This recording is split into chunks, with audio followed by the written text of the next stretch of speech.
The devil's advocates whisper in the hall, where justice wears a mask and truth begins to fall. Every thread they pull, every lie they weave, in the courtroom's dance, who's left to believe? Oh, the devil's in the details, hiding in plain sight, innocent until the gavel steals the light. True crime echoes through the hollow night, fighting injustice with no end. The devil's in the details, hiding in plain sight, innocent until the gavel steals the light. True crime echoes through the hollow night, fighting injustice with no end in sight.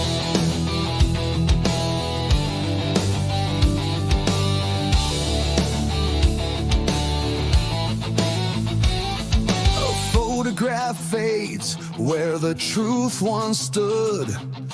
Blurred lines between the bad and the good. The scales they tilt with every silver tongue, while the broken cry for a song unsung. Black robes sway like shadows on the wall. One wrong word and the mighty fall. Who's the sinner? Who's the saint? The jury's out, but the verdict's faint. Oh, the devil's in the details, hiding in plain sight, innocent until the gavel steals the light.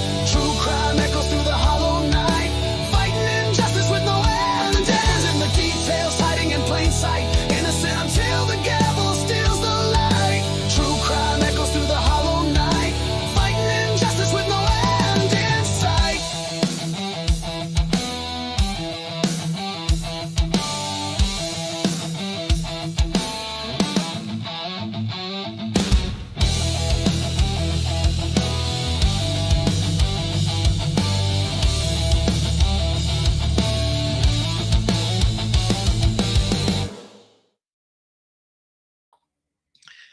Hey everybody, welcome to Crimes After Dark show on is it a Saturday night? It's a Saturday night, I think. Holy shit, that sizzle reel was hot. Like, was it not? Can I get away from backstage? Make sure somebody actually can hear me. Fantastic. That's a great thing. I'd hate to be talking about how cool that sizzle reel and nobody actually heard me talking. That sizzle reel was smoking, Robin. Thank you so much for putting that together. She's been working on that for a while, and she's been asking me to get some clips for it, and I have been denying her because I've been doing other shit, and she finally just said, fuck it, I'm doing it live. And so she did, and it looks fantastic. Robin, that was amazing. That was amazing. And yes, for the people who were in the chat that said, holy shit, is Dago on? Yeah, Dago's on. Dago's backstage. One's backstage. Robin's backstage. I think we're going to see Joe from State of the Deep on tonight as well. So we have a good panel going tonight. Our panel guests, I always told my panel guests, I want them to kind of be able to come and go as things happen. So Dago missed last night's show, I think it was, but it wasn't a big deal. That's the way it's designed. If there's a few of us on the panel, then people can kind of come and go. But of course, every night we can have the panelists on. Like one missed a couple of nights because of, work and shit getting in the way. So it's designed that way so that we have a nice, good panel, and you can take some time to get to know the panelists when they're here. And hopefully your favorite panelist is on the show tonight. I'm going to bring them up one by one in the order that they're backstage, and then we'll get right into some heavy, crazy live discussion about some big stuff that came out. Some of you already know what it is. Some of you don't. So we'll get into that. One, you're first tonight backstage. So how are you doing? Good evening, everyone. Hi, Lee. Big night. Yeah. Big night. Big stuff. Great to be here. Got my. Oh, good. JJ's in the house. JJ just popped backstage. Yeah. I got my little glass of whiskey here. Scotch, Abelard. This time I'm joining the party. So nice.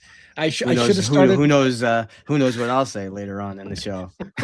See, somebody has to be sober. So I stayed sober. I'm not drinking. I'll keep you guys in line, and that way, later when I'm having a few, you can be like, "Oh, we're gonna watch out for DA and see what the hell he says."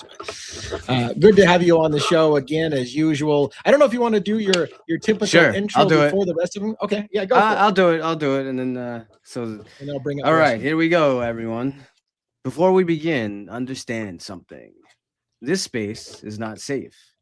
Not for certainty, not for comfort, not for the stories you've already decided are true. This is where belief is stripped down to the bone. Welcome to Devil's Advocates. Every narrative you've been given was constructed, every version was edited, every conclusion was shaped by what someone wanted you to see. And more importantly, what they needed you to ignore. Truth doesn't announce itself, it hides, it fractures, it waits in the uncomfortable silence between official statements and unanswered questions. That silence, that's where we work. We don't arrive to reassure you. We don't arrive to comfort victims, protect reputations, or preserve popular opinion. We arrive to examine, to dismantle, to apply pressure until certainty starts to crack. Because when a story can't survive pressure, it was never solid to begin with. Here, nothing is sacred. Not timelines, not witnesses, not authority, not even the version of events you've repeated to yourself until it felt like fact. Every case has blind spots. Every investigation has decisions that deserve scrutiny. And every settled conclusion carries unanswered questions buried just deep enough to avoid attention. We don't chase villains. We don't worship heroes. We don't pick sides. We pick apart assumptions because loyalty clouds judgment, emotion distorts memory. This is where doubt is not weakness, it's discipline. We're asking, what if isn't disrespect, it's responsibility. Where the devil doesn't whisper temptation, he demands explanation. Explain the gaps, explain the contradictions, explain the silence. We're not here to tell you what to think. We're here to show you what happens when you stop letting others think for you. When you step away from the crowd, when you stop applauding conclusions, when you realize the loudest voices are often covering the weakest foundations. Because justice does not fear questions, only narratives do. So turn the lights down, lock the door, and understand this clearly. If you're looking for certainty, if you need reassurance, if you want a story with clean edges and easy answers, you should leave now. But if you're willing to sit in discomfort, to hear the argument no one wants made, to comfort the possibility that the truth is far messier than you were told, then stay. Because tonight, we don't defend the devil, we give him the floor. This is Devil's Advocates. And with that, live from New York, it's Saturday night. Your head gets cut off a little bit when you're down there leaning Yeah. off. But thank you for and you couldn't see, but people, you've got a lot of base of people who want to talk to you. People are asking if you have an email address or they can ask you some questions. Thank you for leading us into an intro that kind of shapes what the show is about. By the way, if I don't know that 1-1 has an email address that he shares publicly, but if you want to send it to contact at devilsadvocates.info, we'll get it to him. In addition, I think we can probably add on additional mailboxes specifically for him if we want to have private emails or something like that, or 1-1 if you want to share a private email address or something like that, you could do that. But it looks like some people wanted to ask you some questions, and I don't know if they want to keep it just between you and them or not. So we'll figure out a way to do it. Again, you could email contact at devilsadvocates.info and it'll go to our team. And you can just say, hey, this is for 1-1, and then we'll make sure that he sees it for sure. In addition, by the way, I'm going to bring on Dago next. Dago's crowd, his home team is in our chat. I see them in there. So we've got a mixed feed tonight. We got his feed, we got our feed, and they're all together. I feel like these are two families that came together. Only unlike a lot of families at Christmas, we're not going to fight. This is a family that gets along. We don't bicker and get pissy and say, "Oh my God, I wish my family would go away." This is a family that has some love and respect for each other. So Dago, thank you for bringing your group with us tonight and joining us. Hey, forget about it. Absolutely. Absolutely. It is what it is. It's a one big family now, guys. Like I said, like he said, that's the way I feel, and I love it. I love it. I love it. So thank you Yeah, guys all for joining us tonight. I think what we do together has been a great symbiosis, and we'll continue to do it. And combining our, on the one hand, if you have all one feed, then but we want to both kind of share both of our communities. Our communities are probably, man, I think our communities just hang out so much together. It doesn't even matter what side they're on. But it's cool having both of our communities going at the same time. Gives both of our channels some love. So make sure if you're on his side, you come over and subscribe to my side, and if you're on my side, make sure you go over there and subscribe to his side. Make sure you got us both hooked up and you both have the notification bells and the likes and all that stuff hooked up, so that regardless of whichever one, because you never know, I might pop on Dago's show. I was in the chat on Dago's chat today and watched him for a bit, but I didn't jump on the camera or anything like that. But I have a feeling Dago and I are going to kind of symbiotically jump on each other's shows from time to time, and that may be a thing. So yeah, all right, I will for sure, absolutely. That's the thing, and we'll see how this works tonight about doing the dual thing. If not, we'll go back to the way it was. It looks good. Everything looks fine. So let's bring Robin up. Robin, the queen of the sizzle reel. Now I have to say, make sure you're unmuted before you talk, because it looks like you're muted on the microphone there. There we go. Hello. What a great sizzle reel you put together. That's amazing. Well, thank you. I had help from 1-1 and the amazing Amanda B.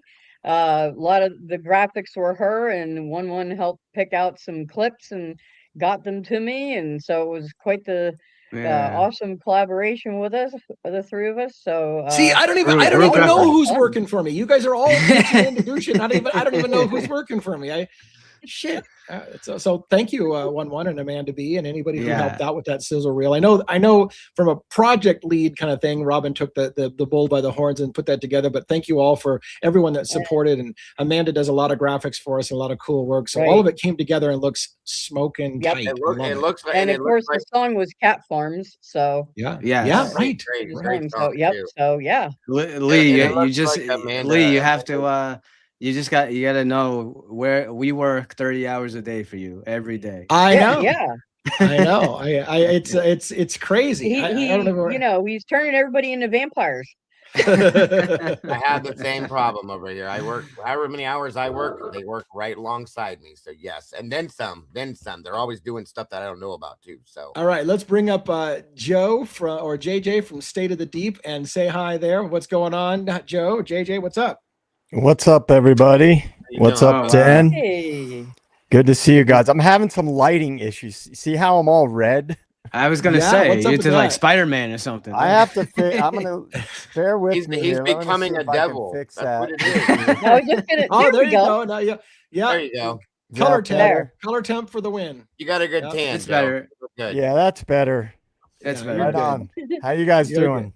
Great. Feeling frisky in the house tonight. This is JJ. This is the show. This is tonight's show is for you, man. This is all. You're the star tonight. I gotta tell you. I don't know if that's good or bad.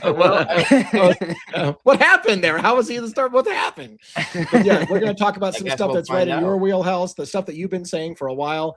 We're going to talk about that as well. And so we got some big stuff going on. I want to make sure everyone's clear when I talk about the big news. I mean, we teased it a little bit with the thumbnail and we talked about it, but we do have some big news, and I want to make sure nobody thinks I'm trying to steal somebody else's credit. I found out about this major topic tonight from Lana from Truth and Transparency. Actually, I found out from 1-1 who said Lana had this video you have to watch. So 1-1's really who got it, but Lana put it out there, and then I saw the screenshots, and I'm like, okay.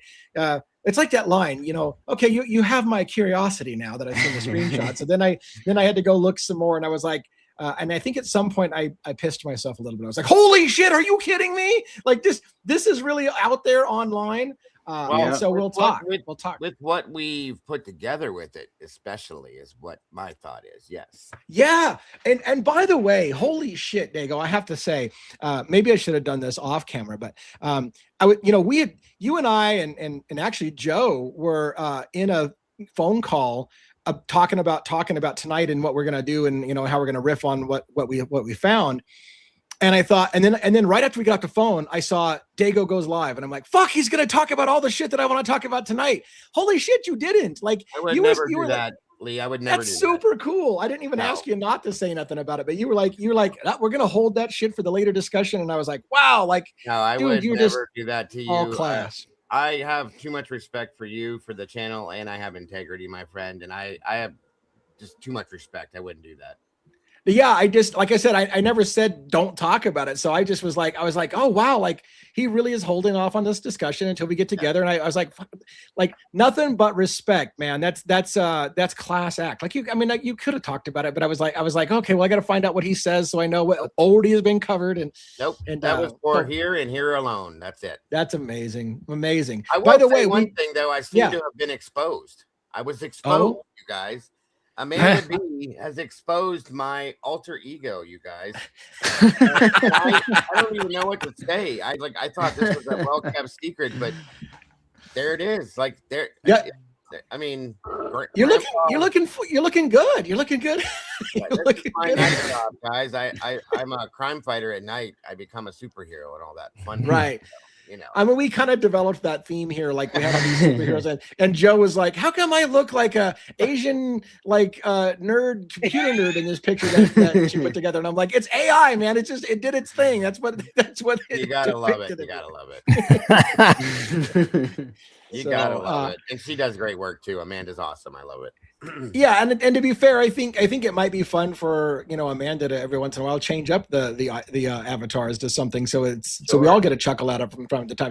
And here's the best thing: as long as everybody keeps a sense of humor and doesn't feel too bent out of shape that they weren't portrayed in the best way, then sometimes it can be funny and we can enjoy it and we can all laugh at ourselves. And sometimes I'm getting used to looking 85 years old. It's okay.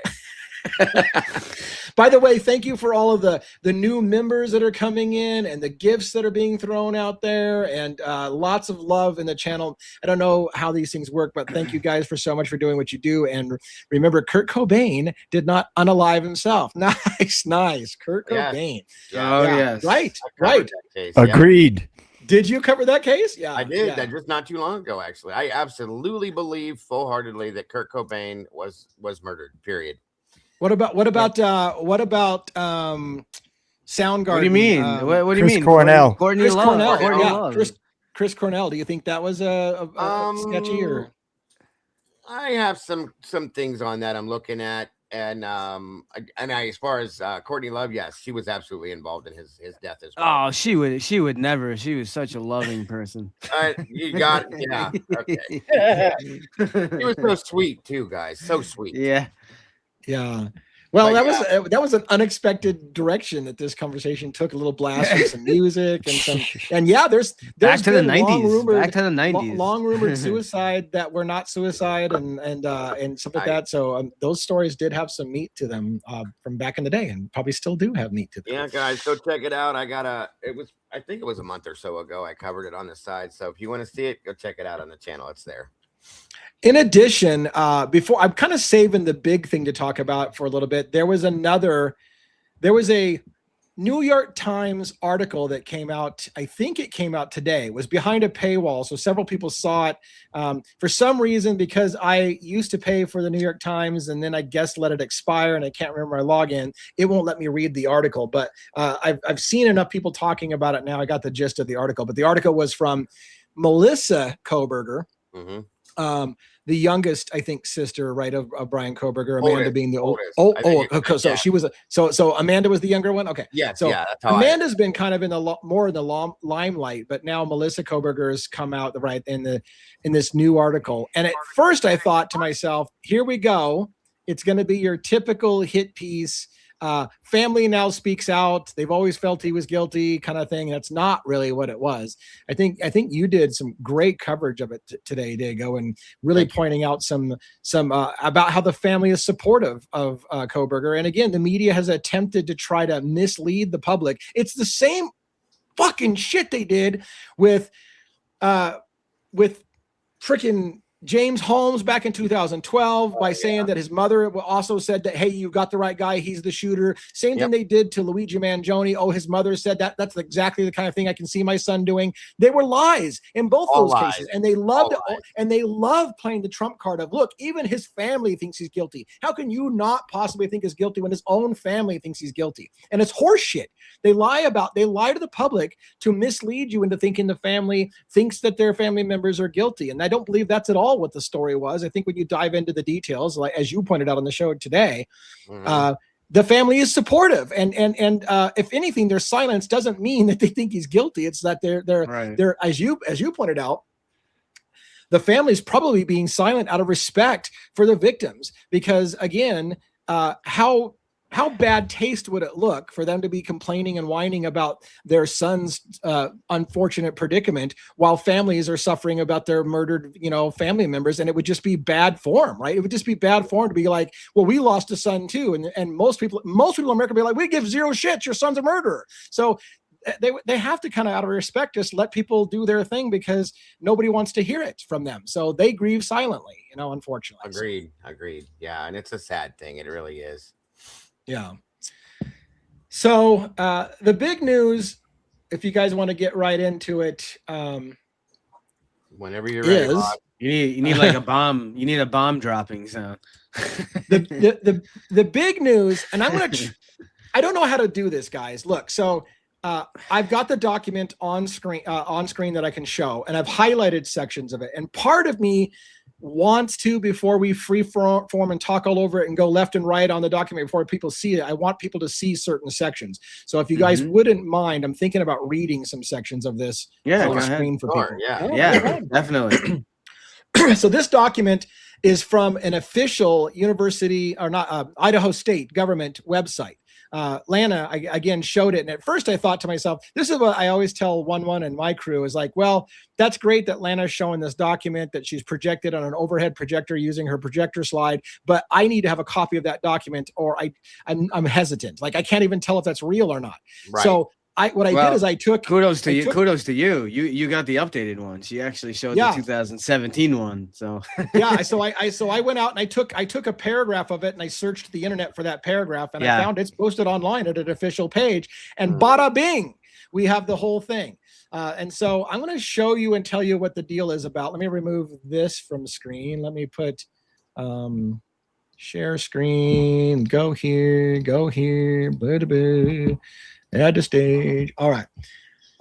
What we're going to be talking about is an agreement between Moscow Police Department, Idaho State, City of Moscow, and the University of Idaho for policing on campus, and what police officers do in relation to the university, the sorority, Greek life, all that kind of stuff, which has some really, really, really interesting implications when we start getting into those questions about why were officers involved with sorority members? Were they having an affair with sorority members? Why was Tisdale and Rosie going around the neighborhood, or Rosenthal?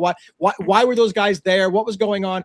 This document that has been out there for a long time might explain, and that's what I want to do as a panel tonight, discuss, does this shed light onto the activities, maybe even potential motives, maybe even potential what the fuck happened and why are they covering it up? All of it. All of it may be explained by this document right here. So this is an updated version of this contract agreement from December 17th, 2022. I'm going to scroll down to my first highlighted section. You can kind of see it if you want to go find it online. I'll try to provide a link for you, but it's not super hard to find once you know what to look for. And what I'm going to get to is, and it's got budget figures and all kinds of stuff, but the key stuff that I'm going to start with is right here. This is on page 18 of 67 of this document. Reference, August, this has been in place since 2010. Actually, it started before that, but this particular contract started 2010. It was amended and it was amended and it's amended several times. And so this latest iteration is the one we're going to talk about. This is the reference police services contract approval between the University of Idaho and the city of Moscow. For police, fire, EMS services contract approval between University of Idaho and the city of Moscow. That was added in 2017. So there was an initial thing in 2010, and they added some police, fire, EMS services to this contract. Some background discussion. The University of Idaho has completed the renegotiation of a proposed new master agreement for services between the regions of the University of Idaho and the city of Moscow, Idaho, to provide police, fire, prevention services to the U of I Moscow campus. Now, stop right here, and we can talk a little bit as we go, guys. The gist of this is that Moscow Police Department is providing some policing services on campus for the University of Idaho, and there's a contract worth about $1.5 million a year, or $16 million over a course of a number of years. Some good money to provide policing services on campus. But the shockers and the big parts are still to come. If there's anything you guys want to say, jump in, but I'm going to keep reading if not.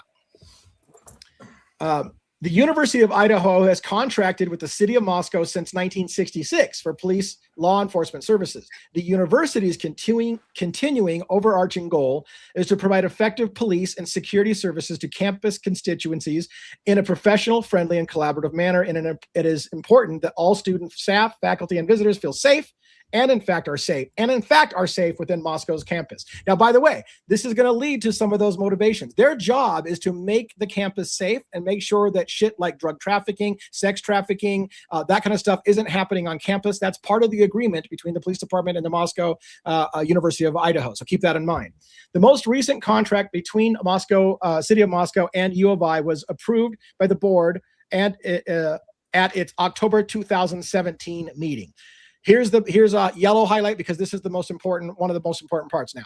The proposed contract requires the city of Moscow to provide 7 dedicated sworn police personnel to conduct community policing and patrol on the Moscow campus, provide sworn police personnel to provide police support for special events, provide training to various members of the campus community on drug and alcohol abuse, sexual assaults, and bystander intervention.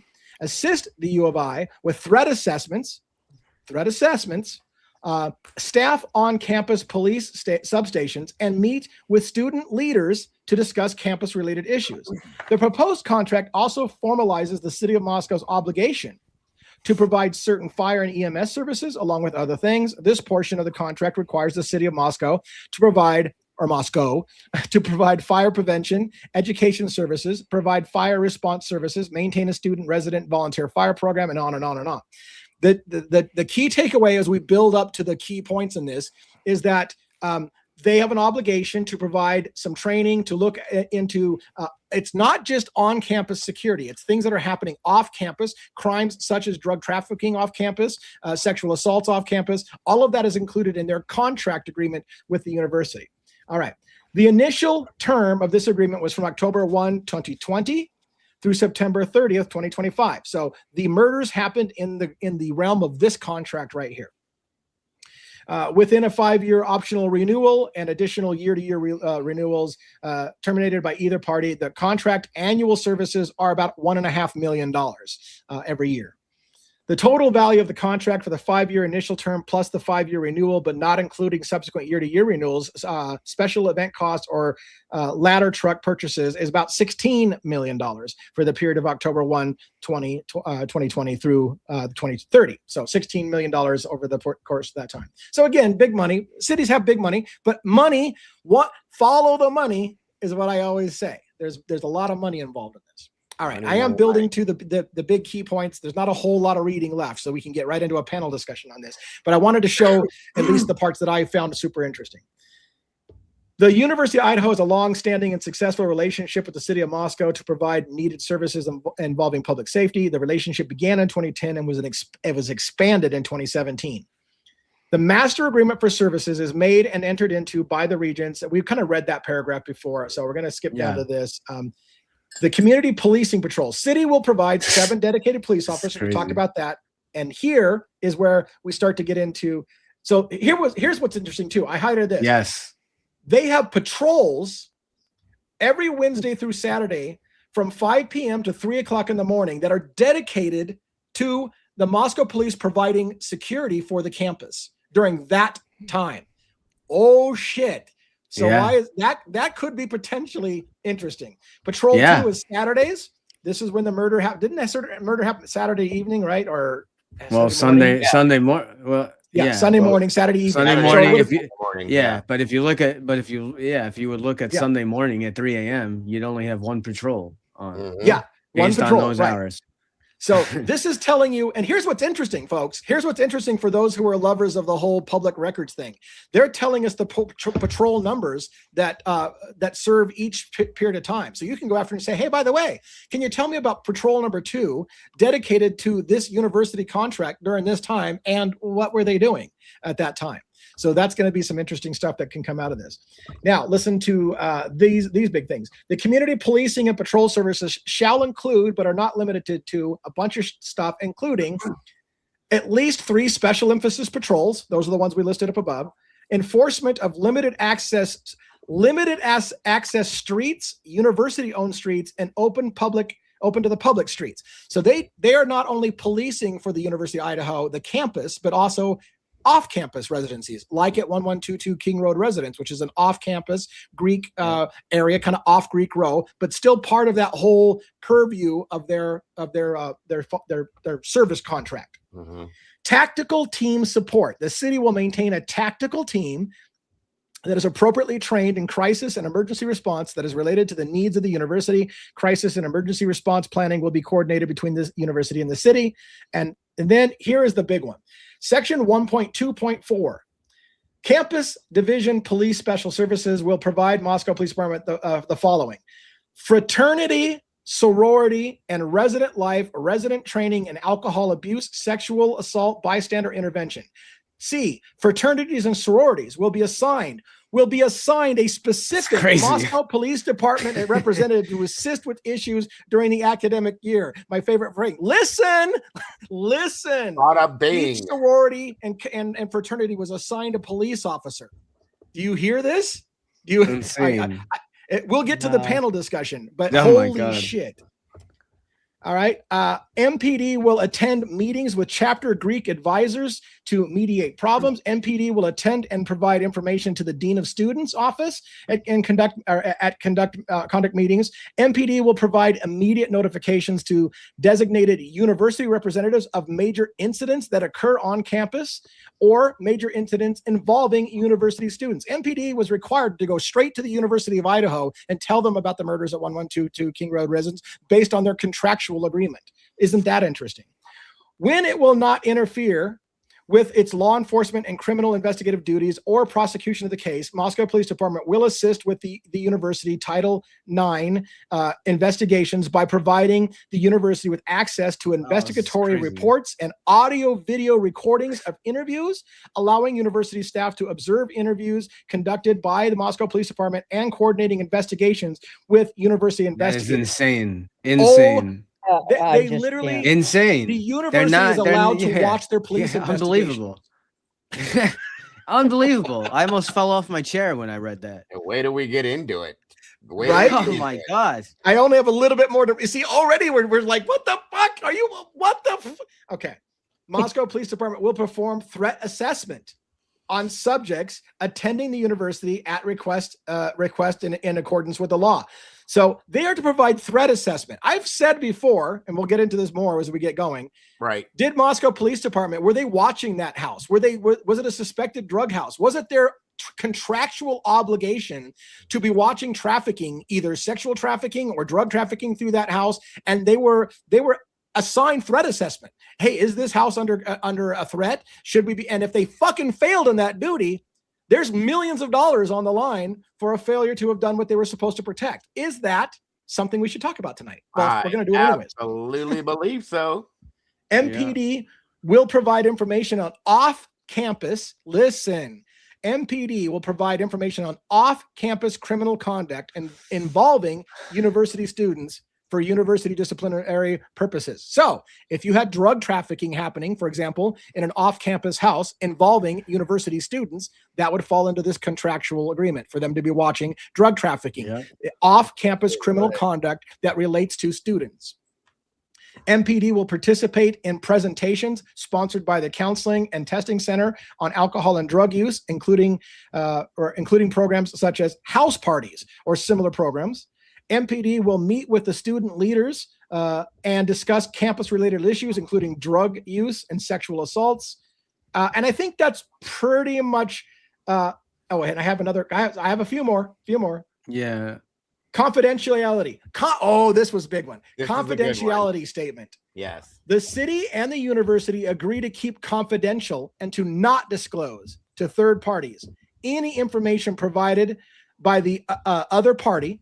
So in other words, Moscow Police Department won't reveal things to the public. The university won't reveal things to the public. They're under contractual agreement to keep their mouth shut unless the public legally request public records information, is what this is going to say. Oh yeah. So what it says is they must keep it quiet and they keep each other's secrets essentially, and be if they're party to this master agreement, unless the party has received the prior written consent of the other party. So in other words, they can give each other permission to share things. This obligation of confidentiality does not extend to any information that 5.1.2 is or shall come through no fault of either party available to the general public. In other words, if the general public is allowed to file a public records request and they are compelled to give you that information, they're not breaking their contract. Otherwise, they need to keep everything a secret. There needs to be a secret between the University of Idaho and Moscow about what's going on and what they were doing, unless legally they are required to provide it through public records requests. Another 5.1.4 is required to be disclosed pursuant to the Idaho Public Records Law or a lawfully issued subpoena, a court order. So in other words, while they're contractually obligated to keep each other's secrets, if it's obtained through public records requests or other legal avenues, then they're allowed to cough it up and not be breaking their contract. I think that might be it. Yeah, I think that's it. And I think it's probably in there somewhere. I know there's a line also, which is super interesting to me. It's about that MPD is required to make some kind of report, like weekly report to the university, which is super interesting because look how long it took MPD to make some of these reports involving this case. Oh, of course. So right? Why is 2 years, months? Yeah. And But hey, yeah, if they have to make those, yeah. if they have to make those reports, are those obtainable through public records requests as well? Maybe I hope. maybe we can get those, right? Yeah. So why is DA all spun up about this? Well, Same reason why Diego is. Yeah. I mean, I want to hear what reason JJ has to say. This I know. is I was gonna say the same reason I got to JJ hear is what here. JJ has to say. Actually, let's let JJ. Why is that? Does that bother you at all? Tell me what you're thinking. Well, the first and foremost, the whole cover-up nature of things, we've theorized for a long time that the school had sway Right. over the investigation and what got released and things like that. This confirms that, Right. because Yeah. if the Moscow Police Department's literally getting funding to participate in programs like this, well, that right there, that could compromise the integrity of an investigation, because they're being paid basically to work under the auspices of the university. And so that's just the obvious thing that we've all talked about this. Right. But it also opens up a whole line of questioning and threads about alleged involvement with somebody in the 1122 house with a police officer. That's a big thread to be pulled right there. Right. And now they have reason, right? And now right there with, I mean, we don't know who the listen. I mean, let's hit this a little bit. We're pulling the threads. So it's long been rumored. Does Kaylee have some kind of relationship with the police officer? What were these cops doing circling the house before the murder? Well, first of all, they were circling the house literally during the time of their special patrol that they're contractually required to basically watch off-campus thing. So maybe that's why they were there. Is the rumors about her having an affair simply that the officers had literally been assigned to have certain sorority members. And Kaylee would have been an obvious choice because Kaylee was a major part of Alpha Phi. Then you had the girls that were part of Dylan so Dylan, Bethany, Maddie were all from the same sorority as well. Now, Dylan, I don't know if she was still with them at the time, but I think Maddie was Bethany's big, as they call it, and that sorority.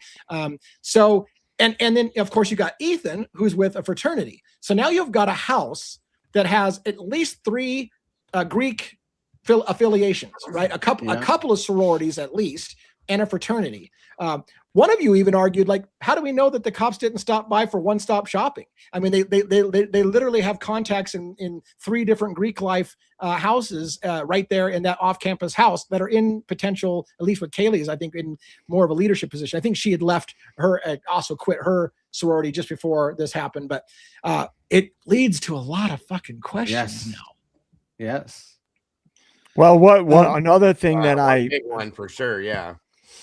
Another thing that we kind of, Diego and myself and you, DA, we briefly sort of touched on is the whole idea of CIs and people being in the house potentially being CIs. Well, this opens that door a little bit more, because if they were if it's now, it's pretty clear, it's documented that the university was funding operations, if you will, with the police department.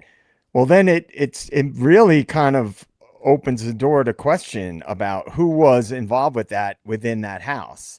Well, that statement, yes, and that statement that you read too, with what Joe's hitting on, where it states in there where it says that they have a confidential person within the sorority or fraternity. Yeah. One police officer is put in place for each. Yeah. Okay, so let's think about that now. A confidential person within the sorority. Okay. To me, that's wow. The possibility, right? The possibility of that makes some things make super huge sense to me. Okay. I've said several times, what if Kaylee was a CI, right? And maybe the terminology CI is not the right word to use, but what would you call it if Moscow Police Department is assigned a sorority and has a contact within that sorority that's not known by everybody? Wouldn't that kind of sound like a confidential informant? It's a CI. It's definitely a CI. Yes, and then you take into effect that, amazingly enough, unfortunately, all the female victims had quit their sororities. Okay. Yeah. Right. Is that interesting? I mean, what do you make of that, Dago? Why? I mean, yes, you're right. It's an interesting thing that the victims had quit their sororities. What does that mean? Even better, Lee. There's the 2 survivors had not. Okay, that's something else. If we take these 2 things over here and start thinking on them, the fact that they had the people that were murdered, okay, they had left their sororities due to issues that they were having within the sorority. You got to wonder, there's been multiple things I've heard about this, that they were having issues with other girls in the sorority, that they were having issues financially with things. Maybe it's a combination, but say, for instance, Kaylee was an informant within her sorority, okay, and she's tattletaling on people doing things within the sorority, things that are going on within a sorority that shouldn't be. And they find out about this and they start harassing her. They start, jacking her around, doing this, doing that. So she leaves for whatever reason. And then on down the road, this happens. You got to tell me you're not thinking about it, because it's like a puzzle piece that slides right in when you're not even trying to fit it there. It's kind of crazy. And then on the backside of that, we have 2 more people that survived this situation in that house that are still within their sororities.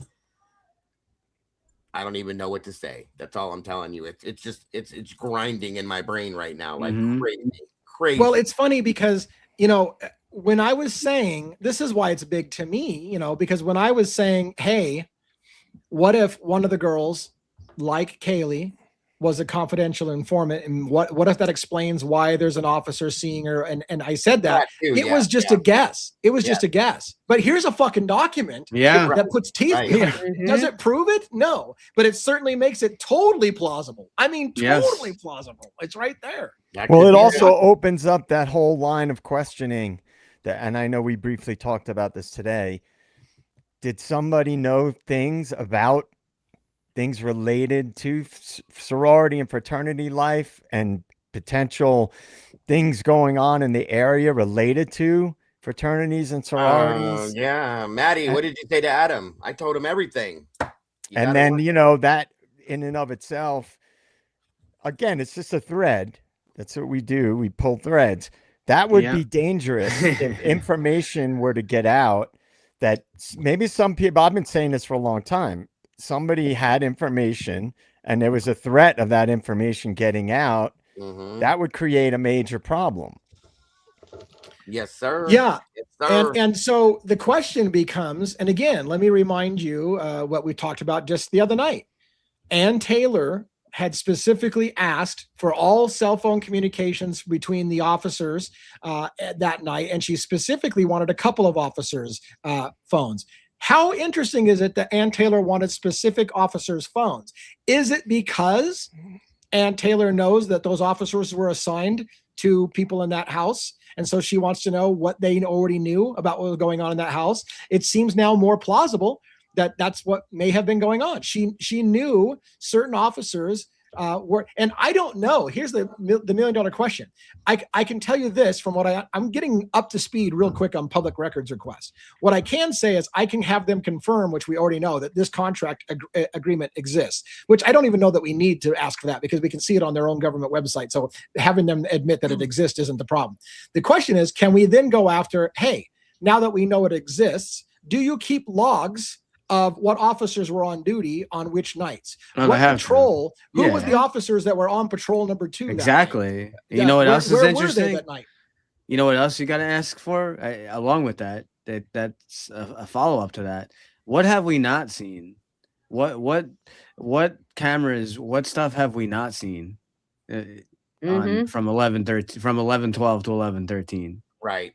What do you think? What do you think the answer is to that? We've seen some stuff. I mean, what they're hiding behind the no. I'm saying audio? so we've seen not the Ring cameras. Oh, okay. So we've seen a Banfield stop, right? Right. We've seen whatever the sign, the drunken kids that stole the sign. Yeah. And who was that? That was all Rosie and Tisdale, right? Yes. Yeah. So where are all the other cops working? You're telling me that there's no what other jobs were going on that night? There's no body cameras from any other officer the whole entire night. I find that a little hard to believe. So if I were a betting man, I would say those officers were on that particular patrol, contractually watching that neighborhood at the time. Exactly. And why is that interesting? Because we're theory crafting. Somebody in here, got all spun up. Oh my God, are you guys implicating again everybody but the guy who actually confessed? Listen, there's a lot of fucking unanswered questions in this, and one of them is now: I've asked the question, did the officers, were they watching that house and something happened right under their nose? Did that become a huge embarrassment? They were contractually obligated to watch that place, to keep, and if they had informants in the house, if they had people that were part of the sororities that were in the house, and they got killed right under the police's own, they're involved with police. What if, holy shit. What if one of those victims got killed because they were with the police? It's what I've said. What if somebody said, "Oh, you're ratting out to the police? Well, we're gonna fucking kill you." And so again, is there an incentive for the police department to hide that? Yeah, they were working with us and they got killed because they were working with us. Exactly. I want to comment, and it piggybacks on one's comment, and also Wonders Deep made a good point saying MPD spent all afternoon at Sigma Chi on 11/13/22. Where are the body cams? Where are the interviews? Now, I remember from early on, people were filming in the area, and you saw all the cop cars at Sigma Chi, right? There would have been a lot of interviews related to this crime. Where is all that body cam footage? Where are Mhm. those interviews? There has been nothing that's come out from Sigma Chi at all. Nothing that I've I'm seen. writing all this down. And this Thank is you. very Yeah. significant, right? Because to Yeah, one's point, definitely. hello, there were a lot more body cam Right. cameras going on, obviously, in the area. Of course. And Yeah. we've selectively been removed from what we've been able to see. And why Well, is Joe, that? because they're trying to make, I feel they're trying to make us think that Sigma Chi was a fucking mile away from the house. But you and I know you can fucking throw a stone if you're good at it. You probably hit Sigma Right. Chi. It's right next to it. But they're trying to, they've led a lot of people into thinking, well, this was, Sigma Chi is on Greek Road. This is off Greek Road. They have nothing to do with each other. They're too far away. They're right next to each other. They're separated by fucking the Banfield, which is not all that big. Right. So No, from your footage, I mean, it's Yeah. amazing how, we're always saying how close everything is around there. So no, it's not far away at all. And you never know what you'll find on some of those body cameras. They Right, could and be I'm Exactly. could pretty get sure that. Go ahead, one. Sorry. No, go ahead. I was just gonna say, I'm pretty sure when I read the report that Tesdale or Rose, whoever wrote that report about that patrol that night, they wrote in the report that they were doing overtime for a special project per se. yes. Okay, where they were looking for underage drinkers. Well, Right. You're not going to come out and tell anybody that you're doing what you're actually doing, okay? Because in some terms, that's going to expose you. It's not undercover. It's not going to do what you wanted it to do. So in turn, once again, it really, really has me wondering if that's what the actuality of what they were doing was. What I was going to say, Dago, listen, you said it yourself. I can't remember the wording. They were there on a special project. Guess what the special project probably was? The contractual agreement for 2 officers to be assigned on that patrol. That's the special project. It wasn't your normal quote unquote police department activities that night. It was their special patrol designed for that thing. That's what their special project was. I would guess. I don't know, but I would guess.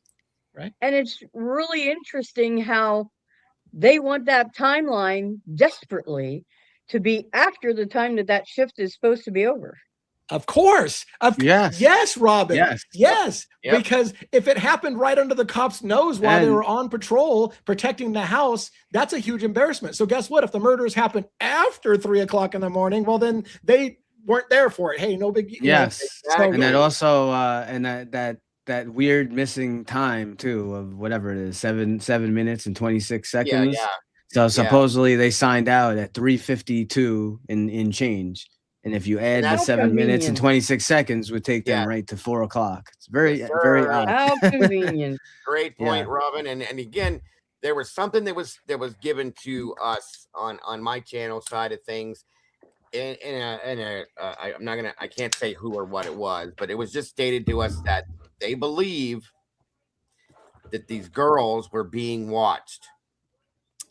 Well, that really, really, really plays right into that now. Okay. That was told to us a while back that they believe these girls were being watched in everything they did. Well, that's quite interesting now to hear this and know this. So you got to say, guys, I don't believe in coincidences. I'll be damned. That's all I'm saying. I'm going to put up a poll in a second, but I just lost complete control of my computer. I'm going to put an interesting, if I can freaking control of myself here. Hold on.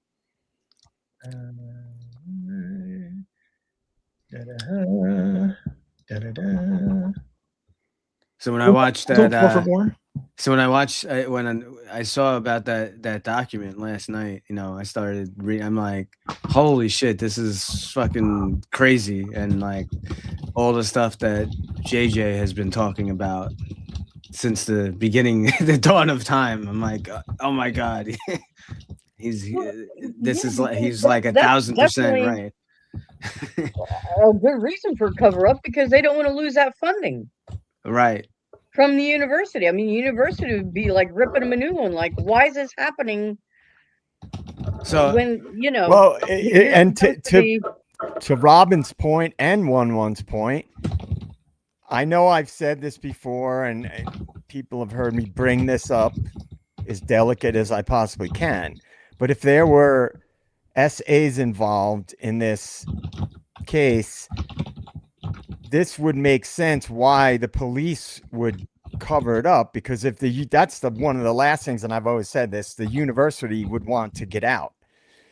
And Right. now that we know pretty much almost conclusively that the school did in fact have the sway that I've always suspected they had over this investigation, in my opinion, it gives a little more credence to the idea there could have been sexually related crimes involved in this, and that it was under the sort of determination of the school that that would not be revealed to the public. And don't forget to go along too, guys, that it's been revealed that Homeland Security had a special relationship with the university as well, folks. They were working with them alongside whatever, I can't think of what it's called right now, but that Lucy brought that to my attention a long time back, that they had this whole contract thing, I guess you could call it, with them, that they were working together. Well, now that's Homeland Security.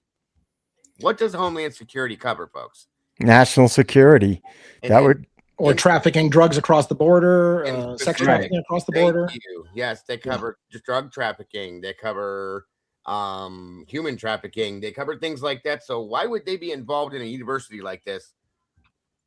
Boom. You know what I mean? And that's why they can't reveal it, because anything that's under the blanket of national security, they can literally lie to the public. Yep. I'm going to put out a poll, a straw poll real quick on YouTube. I don't know if it gets shown to both our audiences, Dago, so I don't know if it's going to include your side or not, but I'm going to put out a poll here. And I want to make sure I reiterate the question so you understand the question you're asking. If, as we showed, there was a contractual agreement for Moscow Police Department to provide a special patrol for this contract between the University of Idaho, if it is possible that the two officers who were on a special patrol that night off campus in that area where the murders happened, if they were on that special patrol under a contractual agreement, and if the murders happened while they were on patrol, say between 2:30 and 3 o'clock in the morning, while the officers were on patrol in that exact neighborhood, is it possible to you that they would be incentivized to shift the timeline so that the murders happened after they were off patrol and weren't there watching the house? So the question I'm going to post is it possible law enforcement shifted the timeline to hide that the murders happened while law enforcement was there? That's what the question is. I'm going to start that poll, see what you guys think.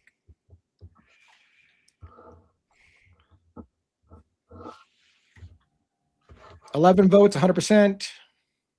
20 votes. 30. 45. 45, 96%. 54 votes, 97%. 61, 97%. 75 votes, 97. 82 votes, 98%. So, yeah, I mean, Gen 7 just threw it out there. Sorry, Lee. I was just going to say, Gen 7 threw it out there. The Homeland Security Academic Partnership Council, HSAPC, was set up in 2022. Quite interesting. Quite interesting. Just saying. Thank you. All right, I'm going to do another poll. You guys ready for another poll? I'm curious where the audience stands on all of our riffing, and this is a great way to do it. Absolutely. How about this? Do you think one of the girls was a confidential informant under this program for MPD? So again, before I post this question, let me make sure you understand. Moscow Police Department had a contractual agreement to embed 7 officers into the Greek life system with a person, at least, in every one of those fraternities and sororities to keep an eye on things in those. Is it possible one of the victims in that house, in your gut feeling, is it possible one of the girls in the house was one of those confidential informants working with Moscow Police Department as basically an informant on what was going on in Greek life? So that's the question. Do you think one of the girls was a CI informant under this program for MPD? Now here we're a little bit more split, maybe. And I would give a follow-up for the comments, DA. Who do you think it was? Yeah, I would like to see that. Yeah. And I can do a multiple choice. I can do the names of the victims on that. You're gonna have to show me how to do that because I can't figure out how to change up the poll thing at all. Let me see if I can pull that off. So right now we're running about 100 votes, and it's about a 70-30 split on whether or not they think, whether people think it's realistic to think that one of the girls in the house could have been a confidential informant for the Moscow Police Department. Right. So we'll end that poll. So you guys riff for a second. Let's see if I can set up this other poll here real quick. What that would mean was like Lee said, you guys, is there were 7 officers per se that were spread out throughout campus for the sororities, fraternities, so on and so forth. Each officer had control of a sorority, fraternity, whatever it was. In turn, each officer got maybe 1 or 2, we don't know, one, maybe I'll just say at least one person be working confidentially for them within that sorority. Okay. In turn, an informant working within the sororities. Each officer had control of that situation. So that's where this comes from, guys, to think about. If you guys weren't picking up on what we were saying, that is why it's being talked. Like, was Kaylee possibly somebody that was one of those informants or in one of the fraternity, her sorority? And then she quits conveniently. Maddie, she quits. And Xana, she quits. So, those are the things that like we're kind of really like wow about right now. In my opinion, of course. Yeah. Sorry, I would cover you for the dead spot and the silence, but I'm typing all these answers in here. No, you're fine. You're fine. I just wanted to make sure that was understood as to like what's being talked about here, what we're saying. Does Funk have an E on the end? I keep forgetting if Bethany Funk has an E on the end. F-U-N-K-E, right. Yeah. I used to, in the beginning, I called her Funky. Unfortunately, it looks like my poll is only going to allow me to put 4 names up. So what 4 do you want to go? Dylan, Bethany, Kaylee, Maddie? Do you want to add Xana instead of one of the survivors? What 4 do we want? Yeah, I would throw her in there. Instead of Dylan or Bethany? Probably instead of Dylan, yeah. Well, an interesting thing is that whose parents or mother is involved with Othram Labs? Chapin's. Nobody talks about Ethan as being a potential CI. There you go. But his mom is the only one that's confirmed to be involved in some way, shape, or form with an offshoot of law enforcement right now. All right. Please forgive me if I spell anybody's name wrong. I'm going to go with just the victim since there's 4 victims and there's 4 options I can do. If one of the victims at 1122 King Road was working with MPD, which one do you think it was?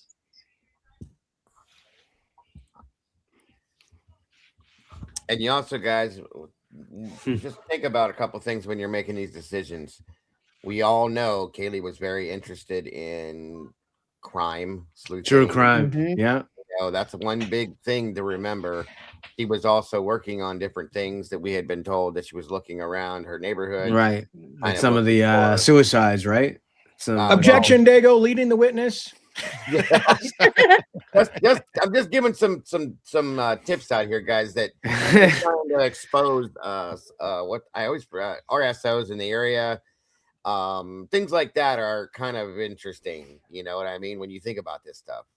So about 100, I'm stopping the vote around 100. So around 100 people, 70% say that if one of the victims was working with NPD as kind of this contractual inside and confidential informant, 73% are saying Kaylee is the one that they would guess would be that person. Let me ask another question since we're having so fun with the polls. SRB's loving this one. SRB loves them polls. Oh, yeah. While you're typing that, TA, I mean, I'm just running scenarios through my head. I would be inclined to think would most likely be Kaylee, but that's my opinion too. But who has after the fact basically been fed a narrative, right, and wasn't questioned at all about the inconsistencies of that narrative? We all know who that is, and whose boyfriend was allegedly involved with drugs. Yeah.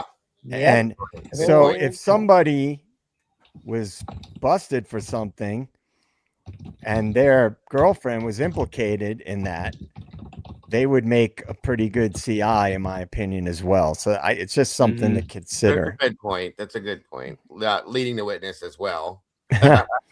But there was a statement in chat that I saw that is kind of important. I remember this being stated, where Steve made a statement during one of his interview, and take it how you will, but because he does say things sometimes that didn't make sense, but that was one of them. But now it could. How Kaylee didn't need to be a federal witness, if you guys remember that statement.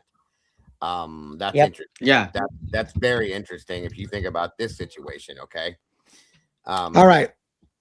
Yeah, I think we were talking about that last night, right? I think Fiji was asking about that. Well, I don't know if you got that video, Lee. So I'm going to post another poll. This question is, again, along the idea that maybe somebody in the house could have been working with Moscow Police Department as one of those sorority, fraternity, confidential informants, whatever, for lack of a better way to say it. And here's what the options are. Do you think either survivor was a CI for MPD? And I'm going to put that poll up. Mm-hmm. It is poll night. Yes, it was portraits of words. I did it on purpose. I'm 50-50 on Dylan and Bethany. I'm 50-50. Your panel is smoking. I like that one. Hey. So far, about 7% thinks the panel's just smoking crack anyway, so that we're completely losing it. And that's fair. Yippee. But I'll tell you, you need to put another poll up, and I want them to vote on that one too. Tell me that tonight's conversation is not a bomb conversation, folks. I'm just saying. That's a poll I want to see. Okay. I'm super stoked about this one. Let me word this here. Damn, Lee, you can type like a pro. I hear that. I wish.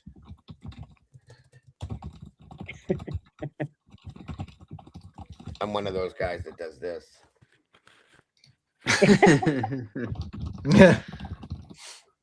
Yeah, I definitely want to find out what cops were assigned to who. Yeah. That and body cameras. On the list. All right, here we go.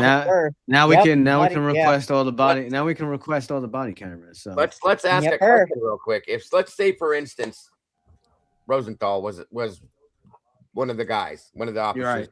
Okay. And at that point, this goes down, and then guess what? Days later, Rosenthal disappears. That's interesting to me too. I'm just saying. He gets transferred out, whatever happened to him, but he's no longer at MPD. So, okay, succession is what it is, folks. Because if the person's not there, there can't be any allegations of anything at that point. That's all I'm saying. So there's a big split all the way across the board on this question. Did the discussion about the contract agreement change your mind about anything in this case? About 30% say yes, 30% say no, 30% say they're still thinking, and 6% think we're still on crack. Pass it around. Yeah, about 30. About a third of the people thought something that we said tonight might change their opinion. 30% said this doesn't change anything. 30% still on the fence about it. So that's like 60% that either think it did change their mind or they're thinking about it now. That's a pretty good percentage. And 37% think we're smoking crack or they're not on board. Guys, this is all theoretical stuff, obviously, but it does open some doors up that we haven't been able to open for a while. So crazy. We get another a donation, the White Rabbit. Thank you for your $4.99. So yeah, thank you, White Rabbit. And let's see, where's that? Right here, huh? Was there a question? Is it possible that Hunter J. Trap House activities got his peers killed? Okay, Hunter J. We're thinking Hunter Johnson. Is it possible Hunter Johnson's Trap House activities got his peers killed? Why did Steve Gonzalez say they didn't have to go up the stairs? You did FBI test Xana's, and why did FBI test Xana's panties? Probably. Wow. Holy shit, there's a bunch of questions in that. All right, let's break this down. Woof. What do they mean? What do they mean by trap house activities? Is that like drug activities coming out of the house? Okay. Yeah. Basically being a drug house, yeah. So do you guys think there's any possibility that Hunter Johnson was involved with drug house stuff and that's what got these people killed? And I believe that question is related to the fact that Hunter Johnson was always at that house, always in that house, always doing something within that house, and he was always there. So that's a great question to ask, in my opinion. Yeah. Yeah. Why did Steve Gonzalez say they didn't have to go up the stairs? They didn't have to go up the stairs. What does that mean? They didn't have to go up the stairs, man. Why don't you guys explain it? Don't make me be the alpha. They didn't have to go up the stairs. What did that mean? Because he's saying that he thinks that the killer came in on the second floor there, where Xana and Ethan were. So why why go upstairs? But then that would kind of contradict the statement, thinking that, if he's thinking that Kaylee was the target, well, obviously if the killer comes in the second floor, comes in contact with Xana and Ethan, that's not Kaylee. So he would still need to get to Kaylee. But that still makes you wonder, though. It kind of tells that he didn't know about the whole Kaylee being down on the second floor and being attacked maybe downstairs. Yeah. You know what I mean? And real quick, if I can, guys, I just want to thank Aquarian, dropped 5 new memberships in the cafe over here. It looks like Richie Rich, Cocaine, Sparkly Starfish, Pumpkin Dawn, and Daisy Lady. Congrats, welcome to the sauce. We got 5 new meatballs floating around. I appreciate you, Aquarian. Thank you very much. Very generous of you. So while somebody said that Hunter wasn't a student, is that true? I've been hearing that recently, that he was graduated already. I don't know if that's true or not, you guys, but I have heard that he had graduated already. So what was he doing there? Yeah, so why would he be there? Thank you. That could explain why he wasn't not living at the frat house, that he was living in, in that apartment over there. But I don't know if it's true or not. That's just probably another rumor that we got to work through. I thought he said he was a grad student. That's what I thought he said in his interview, but I could be wrong. Meg, we did spend some time yesterday talking about that email, the email that Harsh showed. Yeah. And apparently I'm still having some fun with these polls, but yeah. Yeah. So I just wanted to mention it. So before we talked about that email yesterday, we did say, that's why on this show, Lee is very big about having receipts and showing receipts. So apparently a very, very similar email, maybe not exactly the same, but very similar in wording, was sent to Lana in March of 2025. And she eventually wound up talking to the person on the phone, I think around May. And so she's not really sure, we're not really sure exactly why Harsh made a video about it then. I mean, the person did say they had videos and all kinds of stuff, but I heard she read the email that she had, and the email that she had sounded very, very similar to the one that Harsh had. I would say it's probably the same person. And a lot of many of the things that were brought up are not true or were proven false. So I always thought, that's why Lee is very big on this show. He'll tell you, he doesn't always like to, everyone jumps out. Oh, this person solved the case. Oh, this is it. This is the smoking gun. You gotta take a step back sometimes and actually look at the receipts and look at, is there actual proof of this? So. Mm-hmm. And I'm going to go back to my old emails too, because I get emails that I've bounced over. Yeah. I've got another poll question. I've got a couple more poll questions. I got another poll question. Lee, you're like poll master today. I'm the poll master. Poll master. Master of the poll. The poll master. Anyways, why did Steve Gonzalez say they didn't have to go up the stairs? Is the question. I'm just going to give you a few options.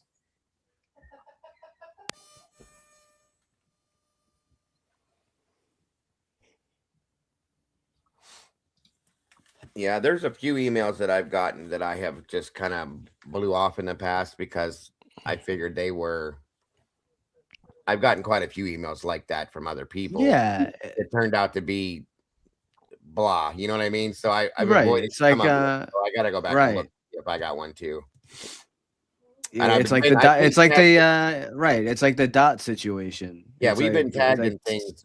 Myself, Lana, Harsh, Yeah, and a few other creators have all been tagged in the same emails in the past. So I'm gonna have to go look. yeah. I'm People curious, trying to. Yeah. since we're doing polls for the first time so heavily, Dago, is your side seeing the polls, or is it only being shown on my side? Can you confirm with any of your people if they're seeing the polls and the results? Because I'd hate to think that they're all missing out on the poll results. I don't see them Oh shit! on my side of things. And But if I show comments, it doesn't show the poll either. I don't think so. That's the I hard think part. it's just That your sucks. side. No, they're not on my Yeah. side. Unfortunately, that's a weird thing. I don't understand why it doesn't do that. Sorry, guys. I don't Yeah. mean to leave out half the audience tonight or whatever the split is. That's not intentional. So it looks like why did Steve Gonzalez say they didn't have to go up the stairs? 39% say because the target was on the second floor. 10% said that he thought Kaylee was on the second floor. 31% say that it's some other reason that I haven't come up with, and 20% or 19% say they have no clue why he said that. So kind of still a mystery. That's a big mystery. Like other than the 30% people say it's something else. So maybe there's a consensus on what people think it is. If you think that there's a consensus, maybe you can type it in and I can take a poll how many people think that's what it was. But I've never had the answer to that question either. Well, Steve, in my opinion, and I've felt this all along, it was related to the fact that Xana's mother having issues with getting busted for drugs, and that she could have, I mean, everybody that I've ever seen in any chat room or message board has implied that Xana's mom could have been informing. And so I'm sure Steve G knew that as well. So I always kind of took that as that his response was because of that. He was implying that, well, they were really going after Xana, so they didn't have to go upstairs.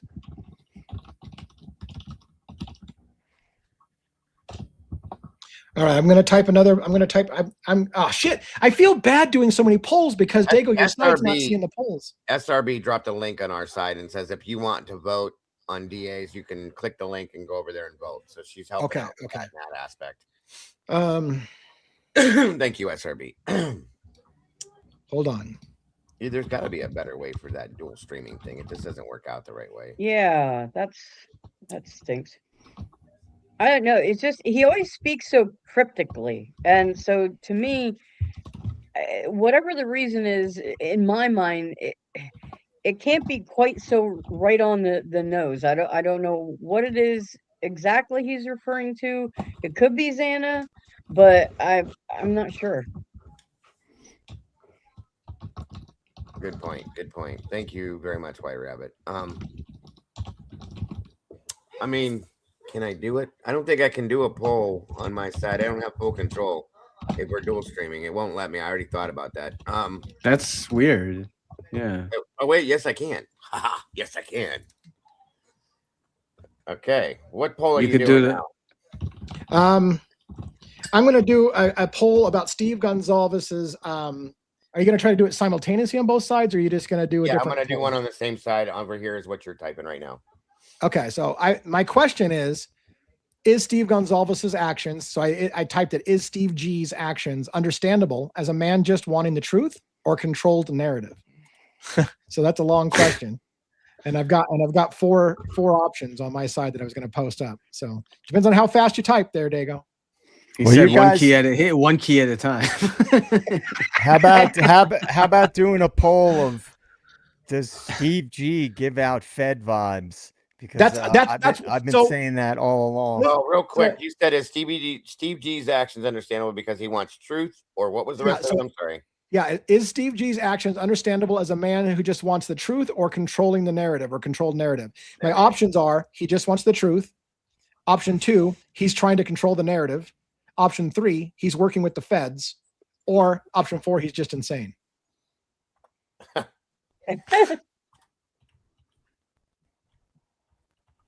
Okay. And you have now what's odd about that is it's not letting me have the option to start that poll. Does there? Oh, because I got an answer that's too long. Hold on. You made too many. You made too many polls too. No, I just Yeah. had too many, Cut me off. too many, I feel like your adrenaline is busting. Here goes. Are we ready? You want a couple more minutes there, Dago? I need. Hold on a second here. Oh, holy shit! It only gave me. Arriba. This gave DA a new toy. I'm like, oh, I'm poll master tonight. Like with this big of an audience, I'm curious. You to need see that, what- yeah. man, You're in now our known audience. as you're now known as the The poll poll master. master. Amanda has to make a new picture now. It only lets me do 2 additional. You have to click on the link that says add more options, and you can change the yes and no by typing over yes and no. There they are. Okay, so I got. He wants the truth. He's controlling the narrative. He's out of his mind. Or he's working with the feds.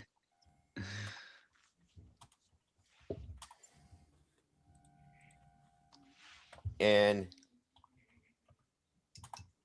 gotcha. You ready? Yes, sir. Let's fire it off. All right. And I'll tell there you. we go, guys. Now we're on key. Damn, thanks for teaching me that tonight. I like that. Yeah. All right. So we've got. Holy shit. It went right to a 50-33. Damn, you guys are moving. I'm going to wait till it gets to 100 votes over here before I tell you my results. That's what I'm doing too. Trying to. 62. I'm at 82 votes. 92 votes. 95 votes. Come on. We dropped a few. There it is. Okay. So we've got 46% says he's trying to control the narrative. 24% says he just wants to get to the truth. 18% says he's working with the feds, and 11% says he's insane. And I have. Come on, show it to me. It'd be curious to see if your audience is any different on their splits than That's than what my I. audience. That's why I was Yeah. curious too. Where the hell did it go? Show it to me. There it is. So I have 47% say that he's controlling the narrative. 21% say he wants the truth. 16% are saying he's out of his mind, and 16% saying he's working with the feds. So what was your splits again? Tell me. 47 say he's controlling the narrative. Yeah. 21 say that he wants the truth. Yeah. And I have 16 saying he's out of his mind, and 16 saying that he's working. I swear we have the same audience. Like that's Pretty close. That's the Yeah, split it's of pretty the- close. Yeah. Yeah, pretty close. Absolutely. Can you ask DA's mods to unban me? Why the White Rabbit? Do we have? I don't have the I have- ban. I didn't know we did ban White And Rabbit. if you and if you use I a don't even different remember, username, yeah. it could be that it's really hard to find out how who's Right. banned because it could be on a It- global. And by the way, we're pretty reluctant to ban people. So if you did Yeah. banned list, there might have been a reason, but Right. We don't ban easily. we don't ban people. That's you No. have to do something pretty extreme to get banned. So, all right. So what have we got? We've done. It's been poll night. It's been Yeah. kind of fun. We are spinning around on polls here tonight. So there you go. Yes. You mentioned so before. I know this has been brought up. Another thread to poll. So do you think that there were different people in place to watch different things going on? So for instance, like, do you like I saw the corner club, I know whatever reason, I guess, I don't know if they're afraid know of where like you're at. Yeah, people I think I know what you're redact or saying. whatever. Do you think Showalter was like his so-called job was to kind of keep an eye on Maddie and Kaylee? Like I just want to know what you It did Like very by well. law enforcement or by somebody? No, else? I don't know, but whether maybe not by law enforcement, but just It very well could have been for that night, specifically for that reason. Right. Yeah. And like I said, there was people supposedly at the grub truck watching them, people at the bar watching them. Maybe he was the one that was doing it at the grub truck. Maybe that's why he walked them there to begin with. Maybe there was a conversation at the corner club from somebody else saying, hey, you need to walk them and watch them and let us know everything's good, bad, whatever with them, so on and so forth. But that statement was made that they were being watched that entire night everywhere they went. So And then he's standing right there with Jonah Chapin too at the food truck, which is Right. And Jonah Chapin's there too, like you said when you brought that up. That's another person that was there. well, that's I mean that's all Mhm. from Tommy Jude. Tommy Jude is Right. the one that got all that info. So So again, if that's fact, then it's fact. You know, they were being yeah, watched. I have no problems believing that at this point for sure. I did cover that, Christine. I covered and Lee just covered it as well. We covered the Melissa Coberger article that was put out today. All right, I got another poll. Uh-oh. Oh my Get God. you ready. He's at it again. Do you like pancakes? Do you think Jack S, so that Jack S being Jack Showalter, do you think Jack S was asked to track Kaylee or Maddie? This is in relation to Jack Showalter following Kaylee and Maddie out of the corner club that night to the grub truck, and how he was following the girls, and people thought that it was suspicious. Do you think Jack S was asked to track or follow Kaylee or Maddie? And my options are yes for law enforcement, yes for Jack D, meaning Jack DeCour was asked him to do it, yes for a drug cartel because somebody was looking to pay back the girls that night, or no, he was just being protective and wanted to protect the girls on their walk to the grub truck as a nice guy. Those are my options. There's no nice guys in Moscow. Yes for Everybody's super nice. pretty much, yeah. Yes for Ellie, yes for Jack D, and what are the other options? Yes for a drug cartel, like he was following the girls on behalf of a drug cartel, or no, he's just being protective. And while you put that up, somebody said in the chat, the obvious question that's been asked a million times is why weren't the surviving roommates investigated more? And I've said this for a long, long time. It's very possible that they were given a narrative to tell, and their lies and all their inconsistencies were sanctioned. Yeah. In which case, I understand you could look at it like it's not their fault. Well, if right, then it's law enforcement or U of I's fault that they're getting attacked by all these people. Because when you lie to the public, you know the old saying, don't kill the messenger. Well, they're the messenger. They're telling the lies. So whether they were directed to tell lies or not, they still told lies. So maybe, in my opinion, they were given a narrative to tell, and so therefore they were the messenger. So it's everybody else's. It's the school's fault. It's law enforcement, the feds, whoever, that everybody was jumping on a surviving roommates because of their absolutely inconsistent and ridiculous stories that I'm getting more and more sure was basically given to them to tell. So do you have the question ready to go, Dago? Yeah, whatever you. Okay. I'm going to preface it real quick with some explanation, and then we'll hit start at the same time. So to clarify a little bit, for some reason, if nobody knows, here's where I'm going with this. Jack Showalter was at the corner club that night with Kaylee and Maddie. There was a statement that Jack Showalter said he didn't even know Kaylee. He'd never known Kaylee, even though he's on camera talking to Kaylee. He leaves the corner club with Kaylee and Maddie following behind, and a lot of people thought it was strange that he was following people behind. At some point, of course, you hear Maddie say, or actually you hear Kaylee say, Maddie, what did you tell Adam? She said everything. Some people have speculated that this weird behavior of Jack Showalter following the girls was because he was asked to follow them. He's somehow involved in this whole mystery about what was the mystery of why he's following the girls. So the question is, do you think Jack Showalter was asked to track Kaylee and Maddie? Yes, for law enforcement. Yes, for Jack DeCour, meaning Jack DeCour asked him to track his ex-girlfriend's movements and see where she was going that night to make sure she didn't hook up with someone, something like that. Yes, for a drug cartel, meaning that there was one of those girls was targeted for a hit, and maybe they were looking at that. Or yes, or no, he was just being protective. Do you have it, Dago? Are you ready? Yeah, I accidentally already hit go. I'm sorry. I go.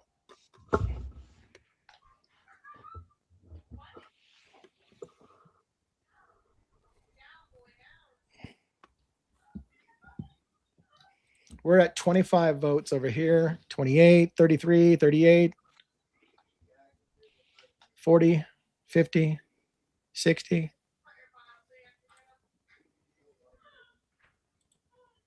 70. We're getting there to 100. I want to kind of wait till we get 100 for a good sample size. Yeah, that's what I'm 84. Pretty split. Yeah, it's very split over here.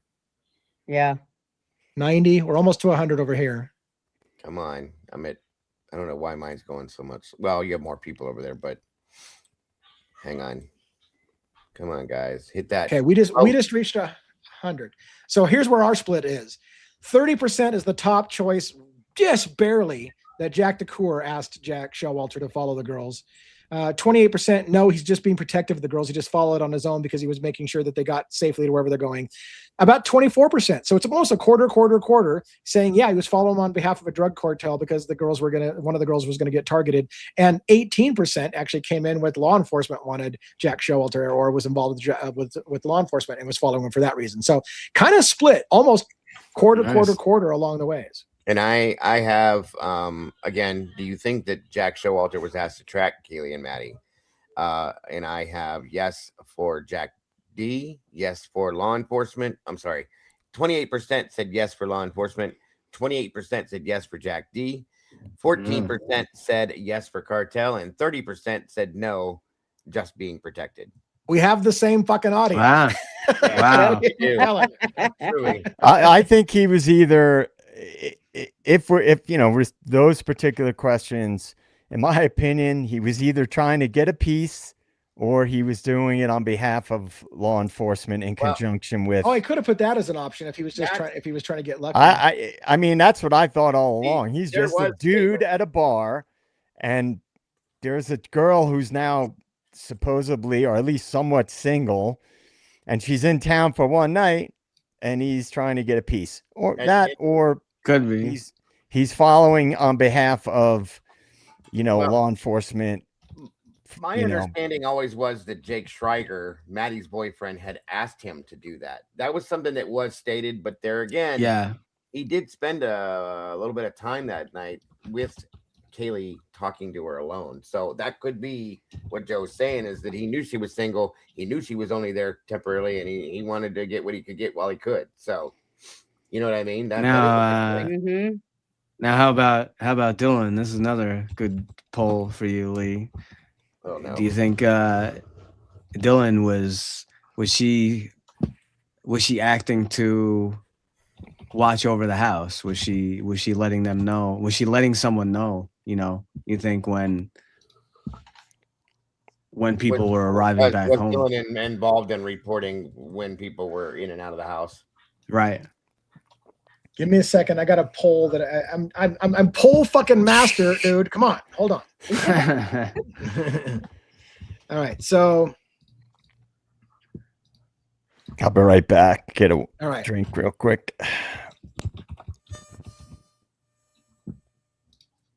Just let me know whenever you're ready, and I'll put it in or type it in, whatever the next one is. Now this question might have to be a multi-part question because there's just too many suspects. In a case like this, there's too many suspects. What the question is going to be is, who is your top suspect in the murders?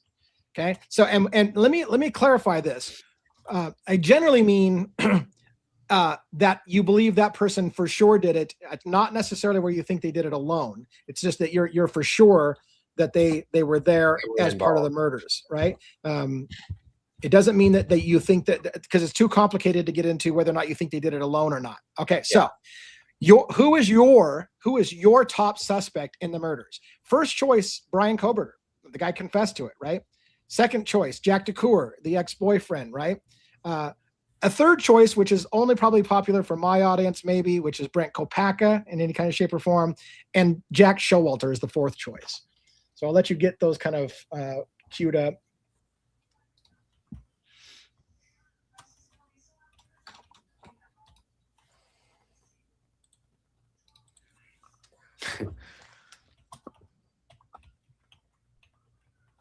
Okay. And again, this allows you to accept that other people did it in combination, but just one of those people. I need more choices. I need more choices. Your top suspect in the murders, Brian Coberger. Well, out of those four, who do you think could be? Okay, are you ready? Are you ready to fire it? Yep. Let's go. Bam. Fire in the hole.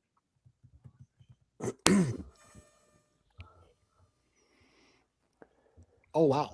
That's moving quick. Ugh. Damn. Wow. Really? Holy shit, you guys. Oh, wait, I'm really curious to see what our split is on this one, Lee. Wow. I'm at 81, so I'm getting almost to 100 now. Come on, you guys, hit that vote button. Either way, this is a huge split in some aspects. All right, I've got 100 votes, so I'll give you one. Wow. Jack Showalter's Wow. leading on my side at 37%. I've got Jack DeCour in second place at 31%, Brent Kopacka at 30%, and I got Brian Coberger at 5%. Wait till you hear this. It's really going back and forth, though. It is. I'm gonna Wow, wait it's almost couple more minutes. completely even. One more Yeah. second here. Are you at 100 votes, Lee? Yeah, I'm at Yeah, 123. yeah, we passed. Yeah. Okay, and boom. Hold on here. Let's see what we got. Wow. All right, Jack DeCour, 60%. Holy shit. Right, Brent Kopacka, 21%. Jack Showalter, 19%, and Brian Coberger is a big old damn goose egg. Goose egg. Nice. 0. But I have a question for everybody who voted in that Good poll. job, guys. Of those 4 people, who was the trained killer? I think we all know that one. We know that one. We know that. Yeah, right out Yep, of the gate. yep. That will give. I mean, he had a decent percentage in there too. So I just can't get Mhm. over Has- that. 0% Brian Coberger. You guys are damn. Oh, I just noticed that the YouTube is posting the summaries of our poll results when I end it in the chat. That's Yeah. cool. It's Yeah. pretty cool. Yeah, it always has. I did. Yeah, I'm not used to doing polls like this, so Oh, okay. See, I thought that with the way you were reading it, I was like, how's he doing this? But yeah, no, it makes sense now. Yeah, I was mine- just speaking to that list that from that poll. Yeah. Of those List. 4, there's only one, and hunting doesn't count for being I was going a to say trained you killer. could make an argument that Showalter knows how to hunt, right? Yeah. Yeah, that's There's, Yeah. there's only that's one different. guy who is a Yep. military trained killer in that list. Yeah. And he was taken out. All right, I'm going to do another poll. I can't help it. It's poll night. You're a You got to do a poll on Dylan. Something on Dylan. Okay, I'll do that in a minute here. Was Dylan a dumbass? Was Dylan an idiot? Was Dylan Stud 79. Hunting animals is not the same as being a military trained no No. special forces operator. big difference there? No. Yeah. What's this one gonna be, Lee? The question is going to be: are you convinced that suspect vehicle number 1 has been proven not to be BK's Elantra? Ooh, good one. And this goes to the issue Oh. of people like Pavarotti and stuff like that, who pointed out that it's proven that the vehicle listed as suspect vehicle 1 leaving Pullman has fog lights, and Brian Koberger's car did not have fog lights. Some people will refuse to believe that no matter how many times they see it. Other people are like, that proves that it wasn't the same car. Where do you stand? Are you convinced suspect vehicle number 1 has been proven not to be Brian Koberger's Elantra? Remember, And I'm just going to leave it as a yes, no. Clip Just give me on, a simple yes, no. Yeah. clip Yep. on fog lights. We love those Clip-on. clip-on lights. Don't get me started. That's ugly. Don't get me started. I even wrote a damn song about that. We can. I think we can just leave this Flip as a on simple or flip off. yes, no answer on this one. Yeah. Yes, no. Are you ready? Yep, I'm ready. Let's do it. Boom. Yeah, that pissed me off so bad. I wrote one of my dumbass songs about it.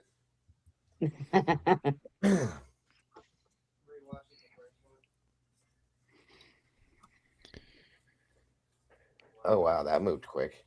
Yeah, I'm at 85 already. 90. I'm in. All right, I'm at 100. Yeah. I'm at 92, above 90. 90, Yep. 90, 10. Yeah. 90% say it's been proven it's not BK's car. And I have. Let's see here. Are you convinced that suspect vehicle number 1 has been proven to not be Brian Koberger's Elantra? Yeah. 88% said yes, and 12% said no. About the same. Yeah, we're at 90, 10 close. over here. Yeah. Good stuff. Okay, we probably should stop the polls now that I had a new toy. I just can't stop playing with it. Well, you have, I think you probably got SRB's all screwed up with all the polls now. She loves you got to do one on Dylan. You got to do at least one. Okay, poll what would be your question on Dylan? Well, there's a lot of stuff. I mean, I said, I mean, my question was, do they think that Dylan, was, I don't know, not, we know that, no. Oh, you could do a simple one. Was she like, was she watching the house? Like, was she? How about did Dylan lure Kaylee? Involved? How about did Dylan lure Kaylee to the house? Yeah, that's a good one. Did Dylan purposely lure Kaylee to the house? Yes. Okay, purposely. Let's add that word.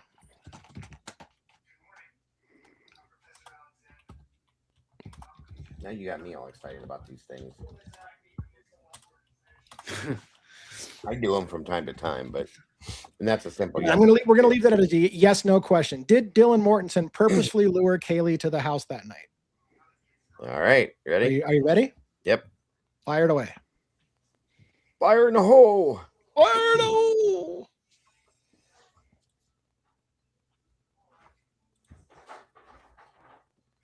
Oh shit. Okay. DA, you're on fire tonight, man.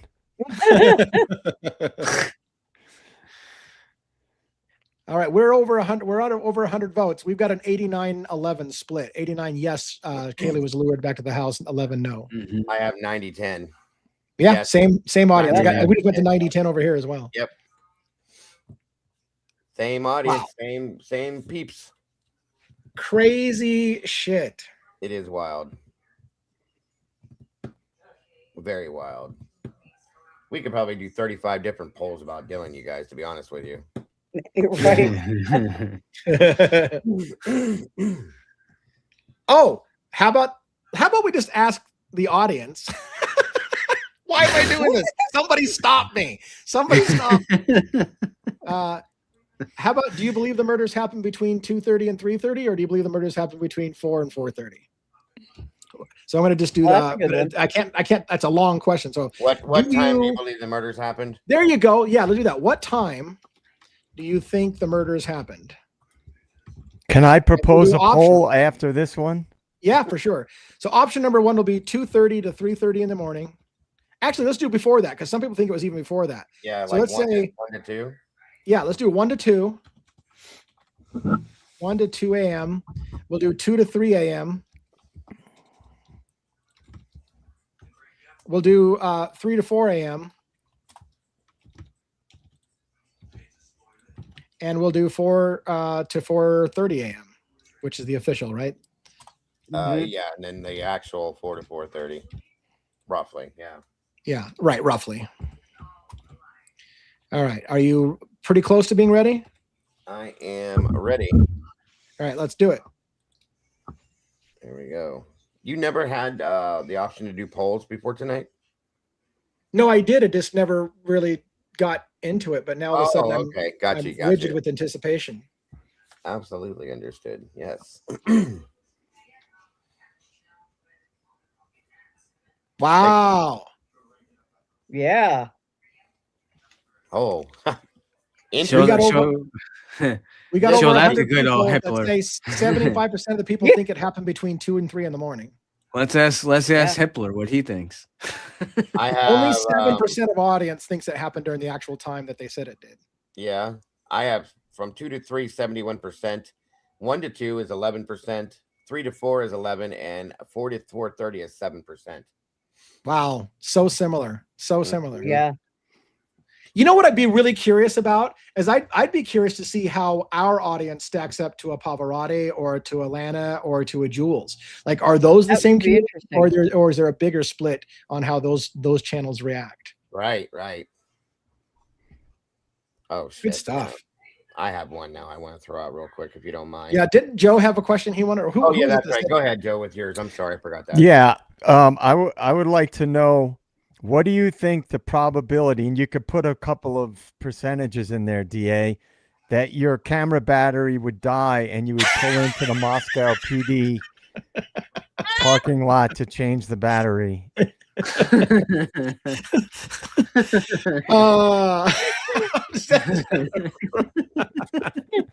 How do we write I can't even take that question seriously. How do we write that? Right. I don't even know how to ask that. At like 11 o'clock or 10 or 11 o'clock at night. Well, they got you. They got you on camera now. I'm like, I got a great. Keep sending us letters. I got a great question, Dago. Okay. The question is going to be, do you think Murphy was at the house during the murders? That's a good one.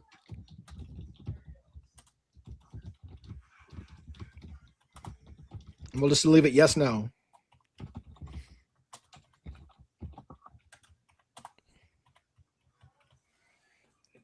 I'm ready. All right, let's do it. Hell, we could have asked another one. Do you think the dog barking is Murphy? Because there's some people that don't. Wow, we're already over 100 votes. We got 74% of the people say that no. Do you think Murphy was at the house? No. So about 75% of the people think no, he wasn't even at the house. Let's see. I have 69% said no and 31 said yes. We got another donation by White Rabbit. You got yeah, thank you for the donation. Do you guys get to see where ISP Forensics sees that Xana's bed was moved and obscures blood? I think the order is Ethan first, Xana last, but I don't know. So did you see in the forensic documents that Xana's bed was moved and obscures blood? Yeah. I read this yesterday. And I'm glad you brought that up, Rabbit, because I have another question, guys. As I was reading that document, there's a portion of that document that says that there was blood found when the bed was moved, I think, and correct me if I'm wrong on this, guys, that was untested. Wow. How does that happen? How is it untested? That's my issue right there. Thank you. That's my question. Like, maybe, okay, you want to guess that it belongs to the victims. That's great. When did this become a guessing game? You don't do that on a crime scene. I'm sorry. Yeah. But there's something about the bed being moved. If you guys remember me reading this, because I did stop and go, what the hell? But it said that there was, I think it was the bed was moved and then there was blood spots or something that were untested. Well, yeah. Well, all right. Well, I mean, look at even the hallway in between the stairs. What is there? Nine blood spots or whatever that are recovered, and they only tested 4. Why? Yep. Yeah. Why didn't they test? I mean, it's not like there's 856, but I mean, even if there was 856, shouldn't they all be tested? You're any scene you've ever been on, and if you find blood, I don't care if it's in the corner, or in somebody's pocket, are you going to test it or not? Of course. That's what I don't understand. I know. Like, nobody understands. Half this case, nobody understands. By the way, I want you guys to know the sacrifice I've made for you guys tonight, which I was waiting for you to bring that up. Is the Seahawks win. I thought to myself, oh my God, nobody better fucking tell me the score of the Seahawks game. I got it recorded. But if I ask people not to tell me, they absolutely will, because they'll troll my ass and tell me so I just be quiet. Don't say nothing about it. Nobody's gonna say shit. Seahawks win. I'm like, God damn it. Oh well, it is what it is.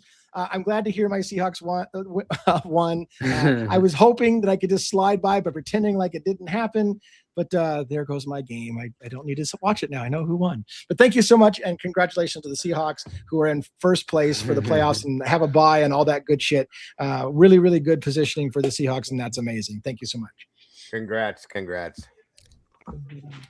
All right, what else do we have? I brought that on myself.